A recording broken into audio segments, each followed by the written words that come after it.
um espaço. Alguém gostaria de partilhar alguma coisa essa semana? Ou algum testemunho? Não é? Ninguém tiver nada, a gente passa para frente. Mas se alguém quiser compartilhar algo. Eu quero compartilhar, não é meu, na verdade, né? É da Heloísa. Esses tempos atrás, ela falou pra mim que queria uma boneca daquela boneca live, ou boneca reborn, aquilo.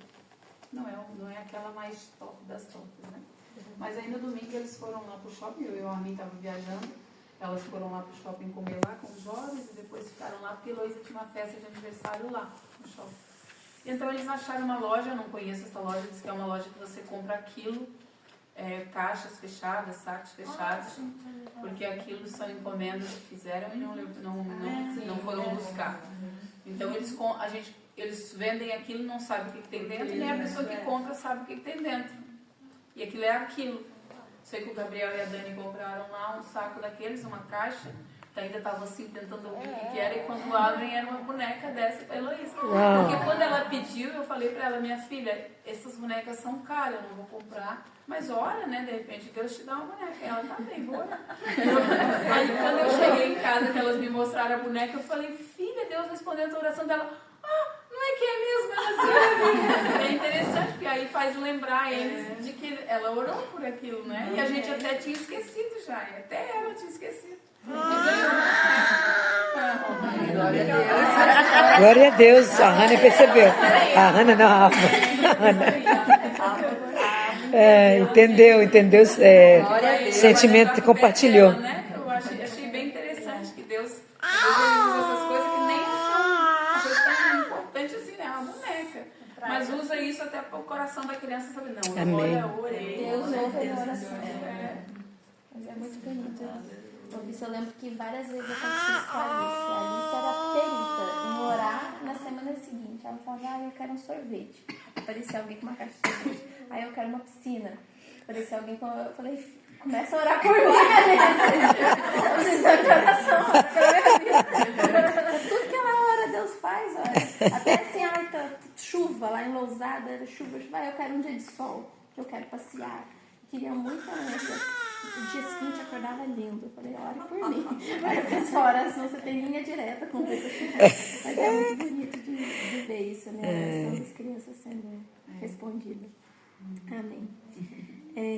Como a pastora disse, nós temos um projeto novo, um desafio para lançar para todas vocês e para todas nós, né? Porque nós também estamos incluídas nesse desafio. E antes de falar sobre ele, eu gostaria que nós abríssemos a nossa Bíblia no Salmo 119. E eu quero já, com antecedência, pedir desculpas, que a minha filha descobriu que ela tem o poder de gritar. Então pode ser que do nada apareça um grito bem agudo. Isso aqui não é nada, daqui a pouco. Vocês vão ver. Recebam como um aleluia. Ela é pentecostal, então aceitem como isso. E eu gostaria que vocês estivessem abrindo no versículo 9. 119. Capítulo 119, Salmo 119, versículo 9. Eu sou, assim, apaixonada com o Salmo 119. Eu acho que, por conta dele ser muito extenso, ele acaba recebendo uma reputação de difícil, né? Vai ler o Salmo, recite o Salmo 119, vai ler na igreja o Salmo 119, então todo mundo sempre meio que afasta, né? Mas eu acho, primeiro que eu acho ele maravilhoso a sistemática em mim, acha maravilhoso que ele é dividido em 8, né? O meu número preferido é 8, então 8, já faz aquela coceguinha no cérebro. Cada um é uma letra do alfabeto. É um estilo diferente de fazer poema. É muito interessante. Uma vez o meu pai pregou sobre o Salmo 119 e aquilo ficou na minha cabeça. É mesmo maravilhoso. E o tema desse salmo, o que passa em todos esses pedacinhos, você pode ver que até em algumas bíblias como a minha, é mesmo divididinho. Tem a letra e tem a divisão. Ela fala sobre a palavra de Deus e sobre a alegria de meditar na palavra de Deus. E eu gostaria de ler só um pedacinho, que está lá no 9.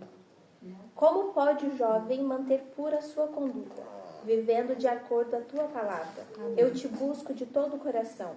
Não permitas que eu desvie dos teus mandamentos. Guardei no coração a tua palavra, para não pecar contra ti. Bendito seja, Senhor. Ensina-me os teus decretos. Com os lábios repito todas as leis que promulgastes. Regozijo-me em seguir os teus testemunhos, como o que regozija com grandes riquezas. Meditarei nos teus preceitos, darei atenção às tuas veredas. Tenho prazer nos teus decretos, não me esqueço da tua palavra. Eu escolhi esse pedacinho, mas se você for para frente, você vai ver o lâmpada para os meus pés, você vai ver N versículos falando como é bom meditar na palavra de Deus, como é maravilhoso meditar na palavra de Deus. E da última vez que eu partilhei aqui, eu falei sobre a questão de que o estudo da palavra acabava sempre sendo uma coisa mais direcionada para os homens, não é? As mulheres sempre se encarregaram de oração, não é? Você fala oração da manhã, não interessa o horário, você vai ver que sempre vai ter muito mais mulher do que homem. E no obstante a palavra acabava sendo sempre para o lado dos homens. E é uma coisa que nós não podemos permitir que aconteça, porque o deleite em conhecer a palavra do Senhor é para todos os filhos de Deus. E isso inclui as mulheres também, não é? E eu falei como era importante esse estudo. E, assim, por coincidência, me deparei na Black Friday numa livraria, e eu e o Eliana temos muitos programas com livros. Então, quando dá Black Friday, na livraria que a gente gosta, a gente acaba sempre comprando até um pouquinho demais. E no Brasil ainda, que é preço de banana comparando com aqui, não é? Compramos um tanto de livro e eu vi um que eu achei interessante, que é... Tá longe. Que é esse daqui, que chama-se Efésios para Nós. É um estudo bíblico indutivo. E a autora, que é a Prisca Lessa Mendonça, ela tem um projeto que é Teologia para Mulheres. E eu vi o projeto dela e achei muito interessante, que ela pega a Bíblia e ela passa de um jeito não só estudo real da Bíblia, mas também de uma forma prática, com o objetivo de ensinar mulheres. E eu falei, vou comprar para mim, não conheço ela, vou comprar e vou ver. E quando chegou aqui e eu abri, eu vi que tinha... você pode fazer isso sozinho, que é o que eu estou fazendo, estou estudando, mas vi que também tinha como você fazer isso em grupo. E eu fui conversar com a pastora Kelly, que a gente já estava buscando algo para fazer, e nós sentimos no coração de começarmos a estudar a Bíblia aqui dentro. Então, não vamos seguir 100% o que está aqui, mas nós vamos começar um projeto de leitura da Bíblia. Hoje eu gostaria de trazer, explicar, não é, o que a gente vai estar fazendo, quais vão ser as ferramentas que vamos usar, por que a gente tem que fazer isso, por que é importante. E a partir de hoje, provavelmente nos próximos 2 meses, que Efésios tem 6 capítulos, né? Então provavelmente nos próximos 2 meses nós vamos estar estudando o livro de Efésios. Então, meu braço é curto. E o nosso objetivo mesmo é que a gente possa não só descobrir o prazer em estudar a palavra de Deus, mas também descobrir o que o Senhor tem para falar para a gente em Efésios. O que o Senhor escreveu, o que inspirou, não é, o escritor da carta às pessoas que ele estava enviando, mas também é uma coisa prática para os nossos dias. E nós vamos ler em 3 etapas. A primeira etapa, nós vamos ler a leitura completa do livro, que de hoje até o próximo encontro que nós vamos ter, eu espero que todas consigam ler. São 6 capítulos, não são muito extensos, então eu acredito que todo mundo vai conseguir ler o livro de Efésios. E na próxima semana a gente vai trazer o contexto da carta, porque uma das coisas muito importantes a entender é que se você quer entender o que está escrito na Bíblia, não podemos só ficar no que está escrito. Precisamos também de conhecer o que está em volta, não é?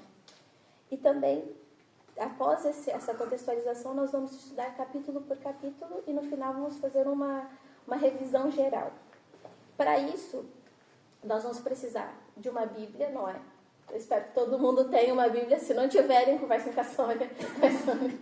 Nós vamos precisar de alguma coisa para anotação. E eu trouxe a minha Bíblia, mas caderno, agenda, tanto faz. Mas hoje nós também temos esses tipos de... Até eu já comecei a fazer antes, não é? Mas temos também esses tipos de Bíblia que aparece do lado do lugar para anotação, e é uma ferramenta muito boa. Mas também qualquer caderno que você tiver, qualquer coisa que você tiver, apenas para você anotar. Porque quando a gente fica só na nossa cabeça, às vezes Deus fala uma coisa tão profunda, tão linda pra gente, e a gente guarda aquilo na nossa cabeça, aí vamos fazer as coisas na nossa vida, quando você vê, você esquece tudo. Recentemente eu tava dando de mamar para a Ava, 1h da manhã, e Deus falou uma coisa comigo, me deu uma pregação completa. Aí eu cheguei, dormi, no dia seguinte falei com a Eliana, olha que legal, Deus falou isso comigo. Eu falei, escreve se você vai esquecer. Eu escrevi? Não escrevi. Agora eu tenho metade de uma pregação. Vou ter que orar para Deus, me lembre, Senhor, me perdoa. Entende? Porque a gente precisa disso, especialmente para nós mulheres que temos sempre muita coisa na cabeça. Nós precisamos de um apoio, uma coisa assim, ali, que a gente possa escrever, a gente possa olhar, que a gente possa voltar, e olha, isso daqui Deus falou comigo. Aí quando você estiver estudando outro livro, que o objetivo não é ficar só em Efésios, é estudar mais outros livros, você possa rever e falar, nossa, isso que está aqui escrito liga com aquilo que estava para trás, entende? E também aconselho a ter alguma coisa. Eu detesto escrever em Bíblia, então se você tiver uma Bíblia para você estudar, é isso que eu faço. Por isso que eu comprei aquela que eu detesto, rasurar a minha Bíblia, mas Deus está me ensinando a estudar dessa forma. Mas é muito bom você mesmo que não seja com marca-texto, também com lápis ou com até giz de cera, você marcar as coisas importantes enquanto você vai lendo, você deixar aquilo destacado, para quando você lê novamente, aquilo já trazer as lembranças na nossa cabeça. E por que é importante estudar a Bíblia? Tem uma canetinha, que é uma caneta de gel, Uhum. ela não passa Pro lado, outro porque o lado. marca-texto, às vezes ele passa Na Bíblia, porque a folha é fininha. Esse daqui é o marca-texto mesmo próprio da Bíblia. Sim. É gel. Hoje em dia Eu já tive Ele é um pouquinho desse caro, eu também. acho que ele custa R$4,50 mais lá na caro. loja da Adma. Por isso que eu um tô pouquinho falando, caro, se tiver mas um lápis... porque realmente ele é próprio para isso, para não passar de um lado pro outro lado. porque normalmente as páginas da Bíblia são bem fininhas, né? Então eu aconselho mesmo a usar um lápis ou lápis de cor para ficar mais assim visível, não é? Para que não passe para outra página. E por que a gente deve estudar a Bíblia? Em primeiro lugar, por mais que o nosso Deus é presente em todos os lugares, nós sabemos que não tem como você sentar com Deus do seu lado para você o conhecer. Então, o que ele fez? Ele deixou para nós a sua palavra. Então, a forma de nós conhecermos a Deus e conhecer o que ele deseja que nós façamos é lendo a palavra, é conhecendo a palavra. E quanto mais intimidade você tem com a palavra, quanto mais intimidade você tem com Deus. E aí vem para o segundo ponto, não é? Não tem como você criar um relacionamento de intimidade com alguém se você não está com essa pessoa, não é? Como que eu posso dizer que eu sou amiga íntima da pastora Kênia se eu nunca nem vi o interior da casa dela? Nunca nem sentei para tomar um café com ela. Não funciona, não é? Não funciona assim. Então, para nós termos essa intimidade com Deus, nós precisamos de escutar o que Ele tem para falar para nós. O que Ele já fez na vida de outras pessoas, quais são os ensinamentos que Ele tem. Entende? Então, e tudo isso está na palavra de Deus. Outra coisa também que nós precisamos é entender a nossa fé e ter bases para defendê-la. Porque eu lembro que eu morria de medo de testemunha de Jeová quando eu era criança, porque eu falava, ele vai vir, ele vai trazer as certezas dele e eu não vou conseguir defender, aí eu vou envergonhar Deus. Então eu tenho muito medo. Eu fugia, eu falava, não, que ele vai brigar comigo, eu não vou saber responder e vou passar vergonha. Mas é uma realidade, muitos de nós passam vergonha porque a gente não conhece. A gente não conhece a razão da coisa, a gente não conhece por causa disso. Por que você acredita nisso? Nós temos que acreditar de todo o nosso corpo. Não é só o coração, não é só o espírito, é a nossa mente também. E nós temos que ter a capacidade de defender por que a gente faz isso. Por que você dá dízimo? Ah, eu dou dízimo porque o pastor falou que eu tenho que dar dízimo. Mas por quê? Onde que está escrito isso? Por que você faz isso? Eu lembro que uma das coisas que, por ser também muito tabu, falava assim, você tem que esperar para ter relações só depois que você casar. Mas por quê? Não é? Por quê? Se o seu adolescente chegar para você e perguntar, por que eu tenho que esperar? Com base em quê? Onde que está escrito na Bíblia isso? Entende? Você vai conseguir responder? Ou você vai suar frio e falar, conversa com seu pai? Vai conversar com o pastor, fala com o pastor. Entende? A gente não pode ser assim. A gente tem que ter as razões da nossa fé. A gente tem que ter as bases. Porque não é só fora que vai vir os embates, não é? Também dentro. E se a gente quer criar os nossos filhos no caminho de Deus, se nós queremos trazer, às vezes, até para o nosso esposo que não é cristão, os caminhos de Deus, nós temos que compreender o que a gente está fazendo, entende? Tem que ser a fé junto com a nossa razão. E outra coisa, para a gente evangelizar, a gente tem que ter entendimento. E a gente tem que ter propriedade do assunto.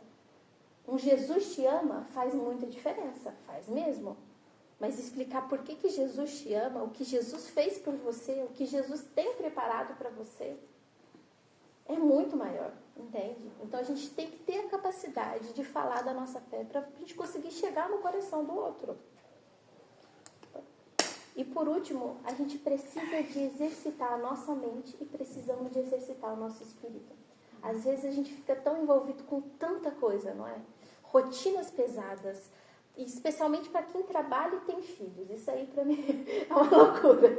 É uma loucura. Entende? Eu lembro que na faculdade tinha uma amiga que trabalhava, ia para a faculdade de noite e tinha filhos. Eu falava, como você faz isso? Como que você faz isso? Não sei.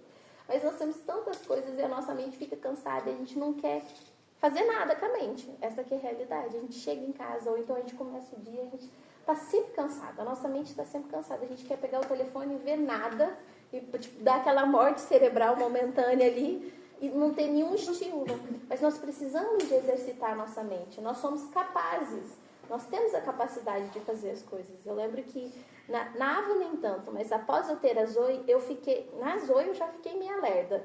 Mas nasceu a Zoe, parecia que ela levou meu cérebro inteiro. A força que eu fiz para ela sair, o cérebro foi junto.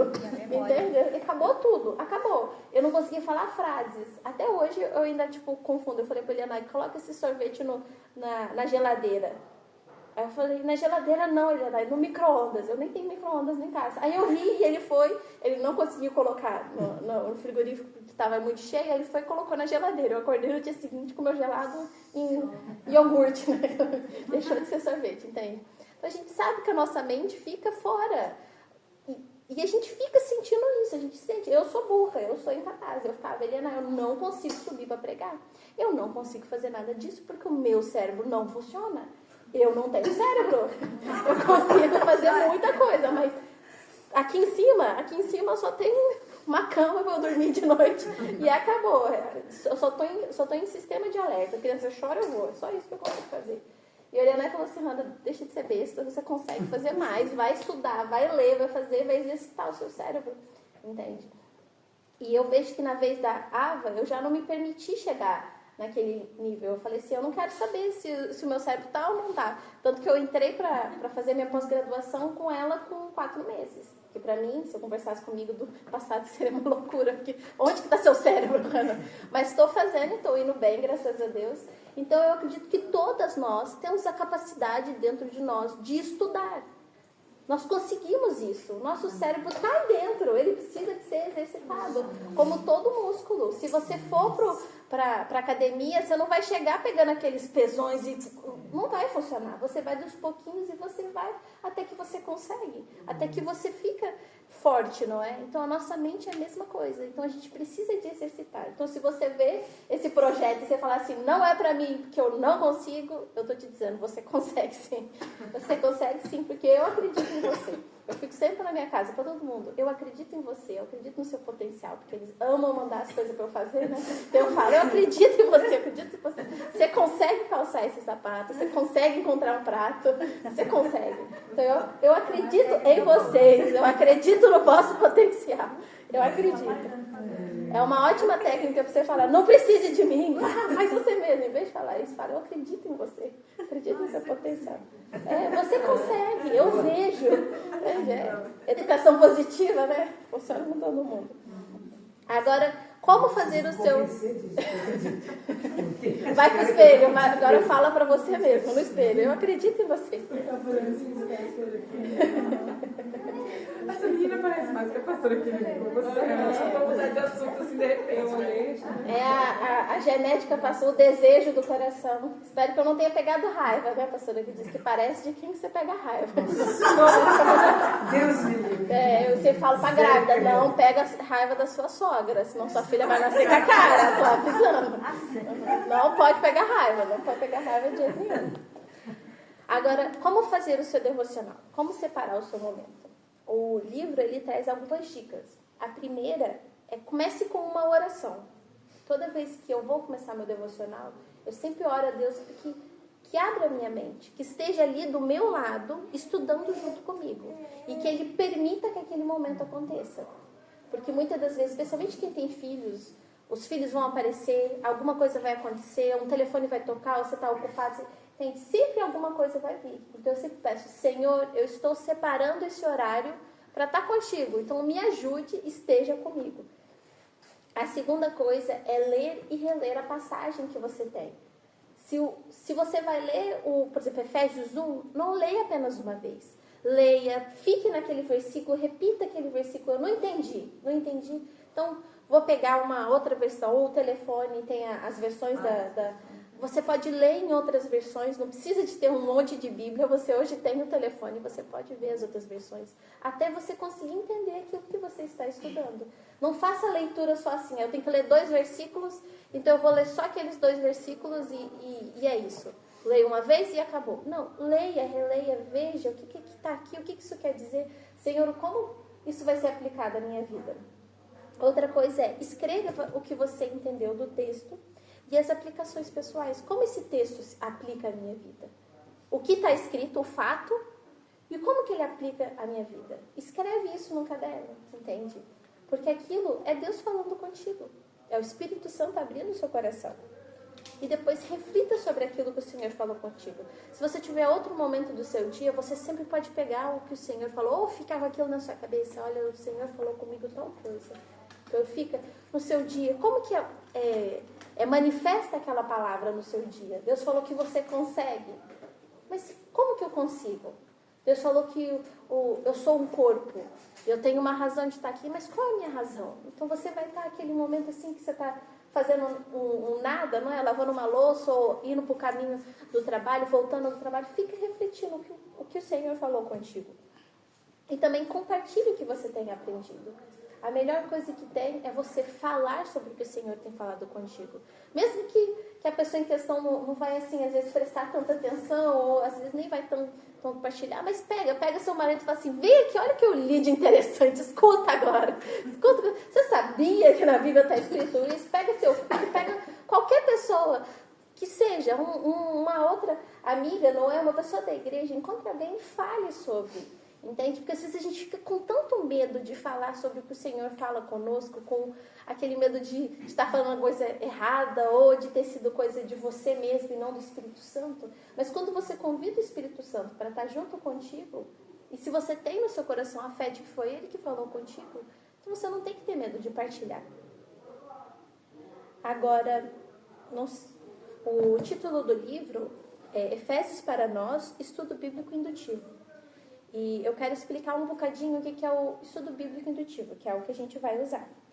O estudo bíblico indutivo ele é dividido em 3 partes. Primeiro você observa, você pergunta o que o texto está me dizendo. Quais são os fatos, o que está escrito ali. Em segundo lugar, você interpreta. Você vê o que significa, quais são os significados dos fatos que eu levantei. E em terceiro lugar, você aplica. Como que isso se aplica à minha vida? Como posso viver de acordo ao texto que eu li? Com base no que eu concluí do texto, o que eu tenho que fazer? O que eu tenho que mudar em mim? Existe alguma coisa que eu estou fazendo errada? Entende? Então, você primeiro observa o que está ali concreto. Em segundo, você interpreta. E em terceiro, você aplica. Esse é o método indutivo de estudar. Agora, eu gostaria de falar algumas dicas sobre cada uma das partes. Vou olhar aqui que eu escrevi aqui também, mas está tão pequenininho. Dentro da parte da observação, eu vou mandar também todas essas coisas no grupo das mulheres que eu escrevi, para ficar mais fácil, senão eu sei que é muito difícil decorar muita coisa na cabeça, né? Então, dentro da observação, em primeiro lugar, que é algo que eu já falei, é leia e releia as passagens. Não leia apenas uma vez, leia mais que uma vez. Segunda coisa é faça perguntas investigativas. Quem que está falando? O que está falando? Para quem que está falando? Entende? Pergunte ao texto, o que está ali escrito? Outra coisa é marque as palavras e as frases, especialmente as que repetem muito. No livro de Efésios tem um dos capítulos, que eu já fiz essa parte, e tem alguns dos capítulos que falam muito da graça, graça, graça, graça. Então, quando você sublinha, chega uma altura que você vê, nossa, olha quantas vezes se repete. Você entende a temática desse capítulo é o quê? É a graça, entende? Então, sublinhando as palavras que você acha interessante, especialmente as que repetem, você entende melhor o sentido do texto que está ali escrito. Ele também fala para você fazer listas, apontar, fazer tópicos sobre o que você está lendo. E também observar muito os contrastes, as comparações. Por exemplo, em Efésios eles colocam muito o homem carnal e o homem espiritual. Você pode ver que várias vezes nos escritos de Paulo tem muito isso. Primeiro ele apresenta o que o homem carnal faz, o que o homem espiritual faz. Isso é uma comparação importante. Nós temos que observar essas coisas. Também devemos observar as expressões de tempo. Como que o tempo progride? O que era primeiro, o que era depois, o que está acontecendo. De manhã foi isso, de tarde foi isso. Para você visualizar. Tem muitas pessoas que aprendem visualizando, não é? E acham a Bíblia muito abstrata porque não conseguem visualizar. Então, quando você entende que de manhã aconteceu isso, de tarde aconteceu isso, de noite aconteceu isso, você tem uma compreensão melhor do que está tentando dizer, não é? Preste atenção nas localidades. Dependendo do lugar onde estão as coisas, por exemplo, a história de Jonas. Você entender que Jonas foi para o completo oposto do que era. Que Nínive é para dentro da terra. E ele estava pegando o barco para vir para o lado de cá, que é completamente a outra direção. Ele realmente estava fugindo de Deus para o fim do mundo na cabeça deles, entendeu? Então, entender a localidade, entender aonde estão as coisas, ajuda também a perceber o texto. É um a mais, é um extra que te ajuda a entender o que está acontecendo. Preste atenção também aos termos de conclusão. Quando ele fala, portanto, assim, por este motivo, geralmente a conclusão tem ali uma ideia principal. Então, se ele fala dessa forma, aquela ideia que vem depois, na sua maioria das vezes, é uma ideia-chave de todo aquele capítulo que está sendo falado. E destaque também os temas. Separe os... Nas Bíblias, geralmente, nós temos já separado. Por mais que não são textos de inspiração, não é? As divisões que existem não é o jeito que estavam os originais. Essas frasezinhas que tem assim, a morte dos idólatras, a glória de Deus, afasta-se do templo. Isso daí não estava nos textos originais, mas são uma forma da gente entender melhor o que vem para baixo. Então, pode levar. Então, criar as suas próprias frases, temas, ajuda você a entender e também relembrar, porque o nosso cérebro não vai guardar a Bíblia toda. Então, ter aquelas coisas-chave ajuda quando a gente tiver que retornar a ver aquele texto. Agora, dentro da interpretação, o meu pai sempre diz essa frase, e é uma frase que me fez entender muito bem a Bíblia, que é: a chave de interpretação da Bíblia é Jesus. Então, todos os textos que você lê, eles têm que passar por Jesus. Porque muitas das pessoas olham para a Bíblia e falam: a Bíblia é machista, a Bíblia ela apoia a escravatura, apoia a maldade, apoia a matança de gente. Você tem que pegar e colocar Jesus dentro da coisa. Porque quando você coloca Jesus dentro da coisa, você compreende muito bem o que está acontecendo ali. Você entende muito bem que a Bíblia não é nada dessas coisas, entende? Então, é muito importante que a gente pegue e coloque Jesus dentro da coisa. Outra coisa também é compreender o gênero literário. Porque, por exemplo, se você está lendo uma poesia, você vai ter uma linguagem diferente se você estiver lendo uma narrativa. Se você estiver lendo uma carta, você vai ter o autor, você vai ter o destinatário. Então, isso são duas informações que você precisa de ter. Então, conhecer o gênero, parece uma aula de português, não é? Eu detestava português, mas eu falo, conhecer o gênero funciona para alguma coisa. A minha professora de português dizendo, você vai usar isso na sua vida? Eu não vou nada, entende? Mas hoje eu vejo que realmente é necessário para você entender por que aquele texto foi escrito, você tem que entender o que aquele texto é, entende? Por que ele é desse jeito? Por que ele é uma narrativa? Por que ele é uma música? Por que ele é um poema? Por que tem um poema no meio do nada? Porque às vezes na Bíblia a gente tem isso. A gente está no meio da história e do nada alguém levanta e começa a cantar e a gente fala, como assim? Não é? Mas existe uma razão de ser. Então entender o gênero explica muito do contexto que está ali. E o contexto é uma das coisas que ela também fala para a gente ter atenção. Conheça o contexto, porque a gente erra muito quando a gente pega um texto, a gente tira do contexto e a gente fala que é isso aqui. Por exemplo, a mulher é o vaso frágil. Todo mundo pega esse texto e fala, ó, a Bíblia falando que a mulher é uma pobrezinha, etc. Entenda o contexto, ou então mesmo o que fechou tantas igrejas na questão de não pode cortar o cabelo, não pode colocar brinco, não pode fazer tudo isso, com base no texto que está na Bíblia, mas você entende o contexto que está ali? Entende? Mesmo, é exatamente isso, posso tudo. Qual é o contexto desse texto? Entende? Para mim, no dia que eu descobri, eu fiquei, não acredito. E existe tanta coisa que a gente usa que a gente às vezes nem conhece o contexto, nem sabe que está na Bíblia. Por exemplo, eu descobri adolescente que aquele é melhor obedecer do que sacrificar. Eu descobri que estava na Bíblia, eu era adolescente, nem sabia. Depois que eu fui entender o porquê que ele estava falando, não é sacrificar, tipo, me sacrificar. Não, é oferecer coisa, tipo, oferecer o sacrifício fora de hora. Você fazer o melhor para o outro, eu estou fazendo para agradar. Mas você está desobedecendo, você nunca vai agradar. Independentemente do que você faça, se não for debaixo da obediência, se não for debaixo da palavra da pessoa, não vai agradar nunca. Entende? É igual a pessoa que detesta seu centro de atenção. O marido fala, vou fazer a maior surpresa, vou trazer um tanto de gente, fazer uma apresentação, colocar ela no meio, o holofote. A mulher vai sorrir, mas vai passar uma raiva gigantesca. Por quê? Porque aquele sacrifício não está valendo de nada, mas vale você obedecer quando a pessoa fala, eu quero uma coisa no secreto. Me dá uma florzinha que eu ficaria muito feliz. Entende? Então, conhecer o contexto ajuda a entender o que está ali escrito.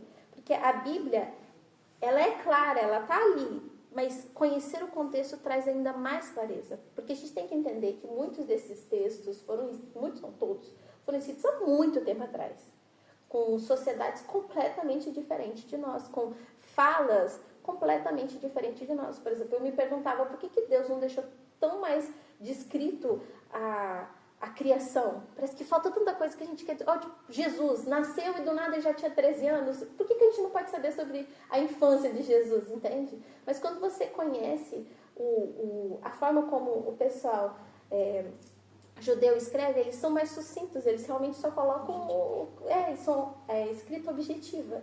Então, entender tudo isso faz entender como que a Bíblia foi criada também. E a gente sempre deve buscar o conselho da palavra de Deus. A gente deve sempre olhar para a Bíblia para entender a Bíblia. A Bíblia explica a si mesmo. A gente não tem que ficar com especulações e com achismos, com é isso daqui, eu acho que é isso daqui. Você quer saber? Você não está entendendo? Vai na própria Bíblia. Em primeiro lugar, está tudo ali. Eu não entendo esse texto hoje, aqui nesse lugar, mas vai ter outro texto em outro lugar da Bíblia que vai trazer clareza para esse texto que para mim está escuro. Eu não preciso de ir a tantas outras fontes. Claro que existem bons comentários, existem bons estudos e eles sempre vão agregar, mas o lugar de se buscar o entendimento da palavra de Deus é dentro da palavra e com o Espírito Santo, porque também se você for ler sem o Espírito Santo, vai ser só um livro. Vai ser só o livro que está ali. Entende? E outra coisa que ela fala também é comparar as diferentes versões, porque existem versões que têm linguagens que são bem mais entendíveis, mas elas perdem às vezes o significado. Então é bom sempre ter versões como as Almeidas no geral, que são várias, e você olhar também a nova tradução da linguagem de hoje, o livro, algumas que são até meio paráfrase da palavra de Deus, não são consideradas versões diretas, é importante você ver porque elas dão uma nova perspectiva da leitura. E tem palavras que são difíceis. Eu ficava assim, o que é jactância? Vitupério, o que é isso? Entende? E às vezes você lê essa mesma frase numa linguagem nossa, atual, fica bem mais fácil de compreender. Agora, esse ponto é uma coisa que é muito difícil de entender, que é fuja das novas revelações. Porque a gente sempre quer entender o texto de uma forma diferente. A gente, especialmente se for para pregar, a gente quer trazer uma forma, ninguém nunca viu esse texto desse jeito, e eu vou chegar, e eu vou pregar, e todo mundo vai dizer, oh, uau! Entende? Mas não existe novas revelações, a Bíblia já foi revelada, tudo que está escrito está ali, entende? Nós podemos adaptá-la aplicá-la de uma forma diferente e relacionar dois textos de uma forma diferente. Mas não existe nova revelação. Não existe. A Bíblia já foi completa, toda revelada. Entende? Só que a Bíblia é super atual. Por exemplo, a pastora pregou esses dias no livro de Judas. E eu fiquei assim, de boca aberta, falando, parece que o Judas escreveu pra gente. Eu sinto que ele olhou especialmente na realidade da igreja brasileira e falou assim, é essa daqui, a carta de Judas é pra nós. Entende? O texto de Judas é pra nós. Entende? Mas a Bíblia é atual, mas não existe essa coisa de novas revelações. Não existe isso. Quando a gente tenta fazer novas revelações, o que a gente faz é heresias. Entende? Então, fuja disso. Peça para o Espírito Santo falar contigo diretamente. Agora, dentro da aplicação, ela traz uma coisa muito interessante. São 3 formas como a aplicação deve ser feita. Nós temos aquele texto aqui, toda palavra é boa para repreensão, para correção e encorajamento. Educação. Assim. Isso. Eu sou terrível com repetir versículos de cabeça. Não puxei esse talento do meu pai. O Elianai, que não é o filho, puxou, né? Eu já falei aqui da minha tristeza, do meu coração, que foi pro filho errado. Foi pro filho errado, que eu também queria. Em primeiro lugar, a gente tem que olhar a palavra, aquilo que a gente viu, aqueles fatos, aquilo que está claramente ali escrito, e temos que ver como que aquilo mostra em mim o que está errado. Como isso me repreende? O que está errado em mim que está indo contra aquilo que eu acabei de ler? Porque nós temos coisas em nós que estão erradas. Nós somos seres humanos. Nós temos, infelizmente, a capacidade de ver o mundo pelo bem e o mal dos nossos olhos, não é?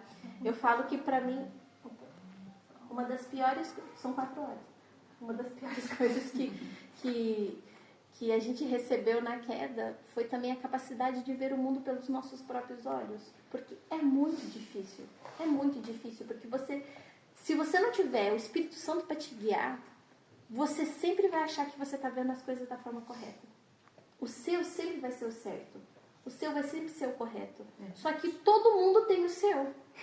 E o de todo mundo está correto. É isso que a gente fala hoje. A gente tem que respeitar o de todo mundo, porque o de todo mundo está correto. Só que como? Como que eu posso olhar para o céu e falar que o céu é azul e a pastora aqui diz que o céu é verde, aí cada um é vermelho e amarelo e o céu é de todas essas cores? Como? É impossível. É fora da realidade. Existe uma verdade, e a verdade é que o céu é da cor que é. Depende da... é da cor que é, entende? As coisas são claras. E essa clareza, essa certeza, a gente só encontra na palavra de Deus. Então, enquanto a gente não pegar as nossas ideias e pegar a palavra de Deus e colocar lado a lado e ver o que está errado, a gente nunca vai poder ter uma visão correta. A gente nunca vai entender o mundo da forma correta. E a segunda coisa é que nós não somos bons, nós somos maus, nós temos a carne dentro de nós, então a gente vai fazer coisa errada, a gente vai falhar. Mas eu falo assim, a coisa mais irritante que Paulo escreveu para mim é aquela parte, o bem que eu quero eu não faço, o mal que eu faço, o mal que eu não quero estou sempre fazendo, né? Entende? E para mim aquilo é irritante porque é verdade. É verdade, você quer ser a melhor esposa do mundo e você sabe exatamente o que você tem que fazer para ser a melhor esposa do mundo, mas você não faz. Você não faz. E você pergunta, por que eu não fiz? Se eu sei exatamente, porque eu não quis fazer. Dava muito trabalho, ai, canseira. Não quis. E é sempre como isso. Você sabe exatamente. Pode falar. Eu quero mudar. Mas eu não consigo. Aí eu falo, e aqui agora, o que eu faço? É o Espírito Santo. Porque eu quero mudar ele. Eu queria que ele fosse da forma que eu quero que ele seja. Mas ele não é. Aí não vai ser nunca. Essa que é a realidade. Eu faço para esse menino, né? Que eu queria que ele fosse. Mas não. Na minha concepção é duas coisas. Primeiro é entender que provavelmente a forma como ele quer ser e a forma como você quer que ele seja estão erradas. Deus tem uma forma para ele de ser. Eu já Pedir no para que confrontar. seja desenvolvido nele. Eu aprendi a contar mais. Não vale a pena. Agora eu já deixo, ele fala, Espírito Santo. eu calo, porque se eu for combater com ele, Não vai a lugar nenhum. aí eu vou ouvir coisa que eu não queria ouvir, eu não queria que ele falasse. Aí eu Mas é porque a gente não tem a missão de transformar os outros. Nós temos a missão de trazer a palavra que transforma o outro, entende? Então é o Espírito Santo que vai usar. Não é, gente. Não é você brigando, não é você fazendo nada. É você literalmente vivendo a palavra de Deus e orando para que Deus mude ele. Porque é muito difícil isso, especialmente quando é filho, especialmente quando é irmão, quando é pai, quando é mãe, quando é perto do nosso coração e a gente vê fazendo coisa errada e a gente dá uma vontade de fazer que nem um joguinho do Sims, pegar o controle e vou controlar a sua vida, eu vou tomar as decisões que você só está tomando decisão errada. Só que o que acontece é que até na nossa vida a gente comete tantos erros, não é? É o tipo, Deus me quer do jeito que eu sou. Não, Deus te quer que você vá do jeito que você é, mas Ele te muda. É isso. Agora, mas Ele tem que querer ir. É isso que eu queria fazer, querer ir. Obrigada. Oração, filha, oração. Oração. Coloca ele no fogo da oração. A minha vontade é essa. Tem gente que ele não é cristão, mas ele até dá uma raiva, porque sabe aquela pessoa que tem um dom profético? Ele herdou da minha avó o dom profético, ele sonha. Eu tava grávida e ninguém sabia. A Hannah tá grávida, não tá? E eu tava grávida. E várias vezes ele tem assim, ele sonha com as coisas e Deus revela pra ele. E eu falo assim, você tem tudo de crente, mas você não é crente. E não tem nada, sabe? Não é aquela pessoa que tem vícios, não é aquela pessoa que tem uma vida, uma conduta ruim. Não tem nada, só não quer ir pra igreja.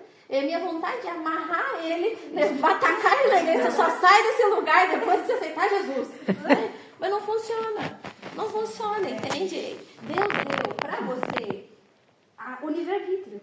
Ele deu pra você escolher, entende? E da mesma forma você tem que dar pro seu filho. Exato. Eu tenho que amar. Eu tenho uma colega que ela, antes era completamente ateia. Ela não acredita, não adianta me falar que eu não acredito. Você não podia nem começar a falar. Já ficava brava contigo. Aí eu fui falando com ela, agora ela começou um pouco a acreditar. Depois ela disse assim, eu queria que alguém me explicasse. Aí eu começo a explicar, ela disse assim, e não quero explicação.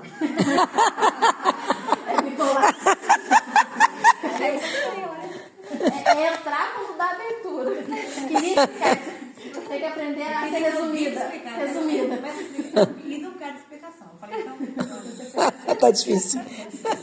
Mas eu fico pensando assim, a raiva que a gente passa quando a gente lê a história de Israel, não é? Daquele povo teimoso. Sim. Então, esse povo teimoso continua na terra. Né? Continua. É a gente, é os outros, é tudo mais. Então, imagina a paciência que Deus tem com a gente. É a paciência que a gente tem que ter com as pessoas, entende? Porque é assim, evangelizar é difícil pra caramba. Orar pelo outro é difícil pra caramba. Porque a nossa vontade deixa eu decidir. A gente tem quase 8 bilhões, né? No total mundial. Agora, né? Mais os que veio para trás. Aí eu fico pensando, será que na metade? Ai, saber uma coisa, Jesus parece que é tão pouco. Dia que você estudar a Bíblia a fundo, vai ser apocalipse puro, né? Tanto de curiosidade que você tem, parece o Ruben. Eu também sei, parece que tem tanta pouca gente por aí. Parece que Desculpa Deus, eu não quero saber seus desígnios, eu só quero entender, às vezes. Mas Deus explica. mesmo fala, é mistério. É mistério. É mistério, entende? Vai ter coisas que sempre vai ser mistério, mas tem coisas que Deus tem para nos explicar. E tem coisas que são tão óbvias e a gente não sabe, a gente acha que é tão problema, mas aí você ora, Deus me explica. E Deus explica, você fala, não acredito que era isso. Era só isso. Era essa a razão. Entende? Eu posso falar algo? Pode. Eu vi ali a irmã, os meus filhos, eles ficaram na igreja, a minha filha até os 17 e o meu filho até os 14. Mas eles sempre tinham a semente de Deus no coração deles. Mas eles não criam mais igreja, sabe? Eles têm a fé deles, mas não querem estar mais dentro de uma igreja, não. E o meu filho, então, ele namorou, ele estava noivo, e um dia a minha nora estava lá, ela estava com muita dor, e eu pensei, eu fui lá até ela, e ela é muito católica, sabe? Aquela católica, apostólica e romana. Porque eu digo, eu era católica, não era católica, então, né, e eles iam, mãe, tem que cuidar, ela é muito católica, tá bem? Aí eu fui até ela e disse, posso fazer uma oração? Aí ela disse, pode, sogra. Aí eu orei. Aí, faz acho que uns 3 meses, 4 meses atrás, mas eu nunca desisto de orar pelos meus filhos. Eu sempre digo uma frase, não sei se eu faço falo a frase correta para Deus, mas eu digo, Senhor, eles estão lá fora, cuide deles, porque eu tenho a fé no meu coração que um dia tu vai trazer eles de volta para a tua casa. Sempre peço isso para Deus, minha oração. E há uns 3 meses atrás, de repente, ele me manda um vídeo, ele disse para mim, quando eu vim para cá, ele disse, mãe, a gente está frequentando uma igreja. Eu disse, quem levou vocês? Ele disse, não, mãe, a gente foi sozinho. Nós fomos sozinhos, eu e ela. Aí, acho que uns 3 meses atrás, me manda um vídeo, os 2 se batizando. E daí, eu vendo o vídeo, eu chorava muito, sabe? Eu chorava muito porque no olhar, sabe? A gente olhando, ninguém ia dizer que a minha nora ia aceitar Jesus e ia se converter. Porque, né, a gente sabe que é uma católica, a gente respeita cada um, eu respeito. Cada religião eu tenho respeito por cada um. Né? Mas daí a minha nora, tipo assim, ele queria, né? Eu dizia, vou para a igreja e tal. Mas quando eu vi, assim, ele se batizando, e hoje eu e a minha nora falamos de Jesus, ele me chama a atenção de mim, e às vezes eu digo assim, João, deixa de ser santo, deixa de ser santarrão, olha, João, eu digo para ele, é por degrau, mas assim, na brincadeira, sabe? E assim, e eu também, mas eu jamais desisti e eu continuo orando, né? Amém. Mas assim, Eu já consegui alguma coisa até contei aqui. Eu fiquei muito feliz, sabe? Porque é o primeiro passo. É o primeiro passo. Né? Eu oro sempre. É o primeiro, Aprendi a não confrontar mais. É o primeiro passo que eles deram, foi aceitar Jesus, o batismo, né? E para mim é o primeiro passo, porque, né? Agora vai começar. É isso. Amém. E por último, a aplicação ela traz também para o nosso encorajamento. Né? O testemunho traz encorajamento e a Bíblia ela é cheia de testemunhos. Ela é cheia dessas histórias de coisas que aconteceram maravilhosas. E quando a gente lê e a gente aplica aquilo ao nosso coração, aquilo traz uma alegria. Você saber que tem um céu preparado para você. Você saber que você deve profetizar sobre a sua família. Você saber que toda dor, todo mal vai passar. Saber que Deus cura. Saber que se você tem uma dor, um problema, Deus é capaz de entrar na situação. Você saber que Deus é um Pai cuidadoso, que faz tudo por você, que te protege, que mesmo quando diz não, não é? Está dizendo um não porque te ama, não um não porque Ele é mau. Entende? Então, quando a gente pega a Bíblia e a gente aplica a nossa vida para nos encorajar, é simplesmente maravilhoso. E eu sei que pode parecer muita coisa, não é? Especialmente quando a gente coloca... Pode trazer ela pra cá, que eu posso pegar ela. Agora ouviu sua voz. Pode Deus do céu. Tá tudo bem, mas foi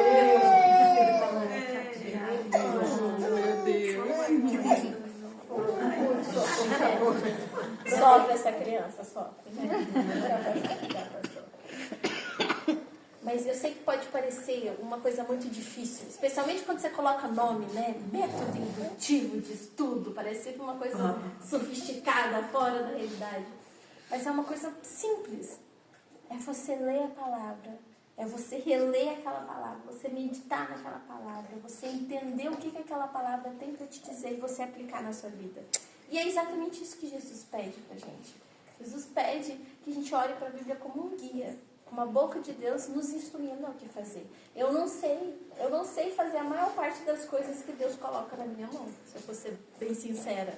Eu não sei criar crianças, eu tenho um diploma que me pode até dizer o oposto, mas eu tenho 2 crianças, eu olho para a cara delas e eu falo, eu não sei criar vocês, eu não sei o que fazer com vocês, entende? Mas eu peço, Espírito Santo, me ensine, me mostre na sua palavra, o que a tua palavra diz. E a palavra diz, está ali escrito, está mesmo escrito, tenha cuidado, o coração da criança é um coração de homem. Tem coisa ruim dentro. Então, cabe você ensinar, cabe você olhar e dizer, eu tenho que pegar essas coisas que são negativas e eu tenho que, de alguma forma, ir retirando e ensinando você a lidar com isso. E colocar Deus dentro, né, filha? Jesus nesse coração. Não é, filha?